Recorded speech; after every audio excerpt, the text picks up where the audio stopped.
अस्सलाम वालेकुम, this is Saad from SehgalMotors.PK। इस वक्त हायरिक्स वीगो SehgalMotors.PK की फैसल टाउन ब्रांच पे आई हुई है, जिसको कुछ मॉडिफिकेशंस किए हैं। जहाँ पर इसका ये पहले से बम्पर जो ऑलरेडी एग्जिस्टिंग लगा हुआ था, उसकी फॉग लाइट्स ख़राब हो गई थी। कस्टमर ने कहा मुझे ज़रा अच्छी सी फॉग लाइट्स चाहिए। इनको ये खूबसूरत सी जीप वाली फॉग लैंप्स लगा के दी हैं, जो यूजुअली आपने देखा होगा कि जीप कंपनी की जो गाड़ियाँ आती हैं उसके ऊपर लगी होती हैं। बार लाइट्स भी इन्होंने लगवाई हैं, छोटी बार लाइट्स, बड़ी बार लाइट्स। इन्हें रात के टाइम पर थोड़ा विजन चाहिए था। इनकी प्रॉब्लम ये थी कि एग्जिस्टिंग हेडलाइट्स इतना ज़्यादा विजन नहीं दे पा रही थी रात के टाइम पे, तो इनको हमने रेकमेंड किया कि आप कुछ बार लाइट्स लगवा लें।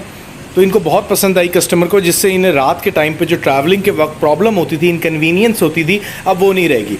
अब इनको प्रॉपर विजन मिलता है। इसके एंगल्स भी नीचे की तरफ, रोड की तरफ देखें आपने सेट किए हुए हैं, ताकि आगे से आने वाली अपकमिंग ट्रैफिक के आंखों में कोई ग्लेयर ना पड़े। तो जो भी कस्टमर्स या जो भी लोग इंटरेस्टेड इस प्रोडक्ट के अंदर है, जो देख रहे हैं वीडियो, उनको भी बताना चाहूँगा कि जब भी इंस्टॉल करवाएं तो इसकी डायरेक्शंस रोड की तरफ करवाएं, जैसे कि इस गाड़ी की हमने वीगो की हुई है।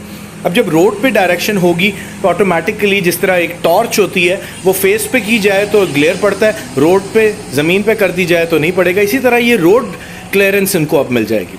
आप भी अपनी गाड़ियों को इस तरह की प्रोडक्ट्स लगा के मॉडिफाई करवा सकते हैं, तो आज ही अपना ऑर्डर प्लेस करें। और ऑर्डर्स प्लेस करने के लिए हमारी वेबसाइट विजिट करें SehgalMotors.PK। अल्लाह हाफिज़।